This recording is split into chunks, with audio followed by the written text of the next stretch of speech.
Hi everyone, welcome to my channel. నా ఛానల్లో వచ్చేసి shopping, travelling, cooking, beauty tips అలాగే డైలీ వ్లాగ్స్ ఉంటాయి. ఈరోజైతే నేను చియా సీడ్స్ లడ్డు ఎలా చేసుకోవాలో నేను ఎలా చేసుకున్నానో చూపిస్తాను. ఇది నేను పిల్లల కోసం తయారు చేస్తున్నాను. ఇది వచ్చేసి పిస్తా పప్పులు కూడా ఒక హాఫ్ బౌల్ తీసుకున్నాను.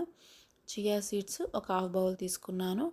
దీనిలోకి నేను డేట్స్ కూడా ఉపయోగిస్తున్నాను. డేట్స్ కూడా ఒక హాఫ్ బౌల్ తీసుకున్నాను. ముందుగా పిస్తా పప్పుల్ని ఫ్రై చేసుకుంటున్నాను. ఇవి ఫ్రై చేసుకోవటం వలన కొంచెం క్రిస్పీగా ఉండి చాలా బాగుంటుంది. ఇవి పిస్తా పప్పులు అత్యంత పోషకమైన డ్రై ఫ్రూట్. ఇది పిల్లలకి మెదడు ఆరోగ్యానికి మేలు చేస్తాయి. దీనిలో B6 ఉండటం వలన హెమోగ్లోబిన్ పరిమాణం పెంచడానికి ఉపయోగపడుతుంది. పిస్తా పప్పులు ఎముకలు దృఢంగా ఉంచుతుంది. పిస్తా పప్పులు ఫ్రై అయిపోయాయి. చియా సీడ్స్ కూడా వేసుకొని ఫ్రై చేసుకుంటున్నాను. చియా సీడ్స్ కూడా పిల్లలకి చాలా మంచిది. పిల్లలకి ఇది జ్ఞాపక శక్తి పెరగడానికి ఉపయోగపడుతుంది. చియా గింజల్లో ఒమేగా 3 ఫ్యాట్ యాసిడ్స్ పుష్కలంగా ఉంటాయి. ఇవి రోగనిరోధక శక్తిని పెంచుతుంది. చియా సీడ్స్ పిల్లలకి మనం ఏదో ఒక విధంగా తినిపించేలాగా చూడాలి. నేనైతే చియా సీడ్స్తో లడ్డు చేస్తున్నాను. మీరు చియా సీడ్స్తో కుకీస్ కానీ లేదా పిల్లలు పెరుగు తింటుంటే చియా సీడ్స్ని పెరుగులో నానబెట్టి కానీ ఏదో ఒక విధంగా పిల్లలకి తినిపించాలి. ఇది చాలా మంచిది.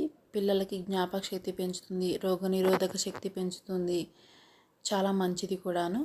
ఇవి ఆల్మోస్ట్ ఫ్రై అయిపోయాయి.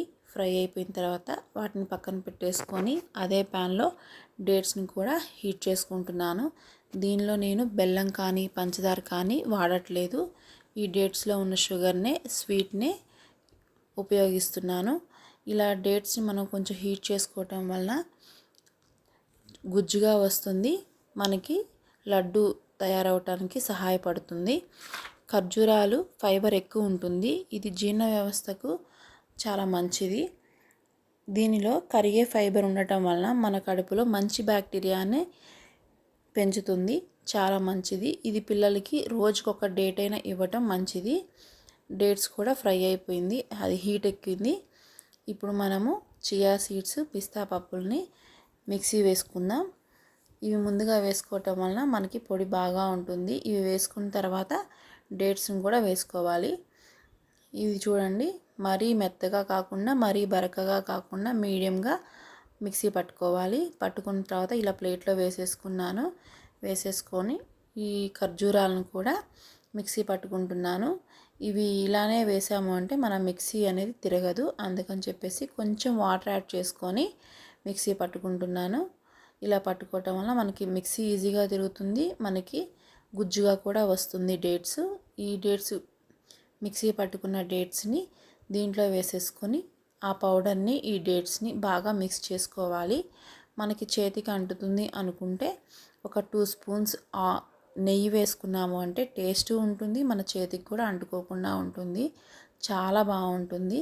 ఇది మరీ పెద్ద పెద్ద లడ్డులా కాకుండా చిన్న చిన్న లడ్డులాగా చేసుకున్నాము అంటే పిల్లలకి రోజుకొక లడ్డు ఇస్తే చాలా మంచిది. నా ఈ వీడియో కనుక చూస్తున్నట్లయితే లైక్ చేయండి, నా ఛానల్ని సబ్స్క్రైబ్ చేసుకోండి. చియా లడ్డు రెడీ అయిపోయింది. చాలా టేస్ట్గా కూడా ఉంది. మా పిల్లలు ట్రై చేశారు, చాలా బాగుంది అన్నారు. మీరు కూడా మీ పిల్లలకి ట్రై చేసి ఎలా వచ్చిందో చెప్పండి. ఈ వీడియో నచ్చితే ఖచ్చితంగా లైక్ చేయండి, నా ఛానల్ని సబ్స్క్రైబ్ చేసుకోండి. చాలా మంచిది chia seeds laddu. Thank you.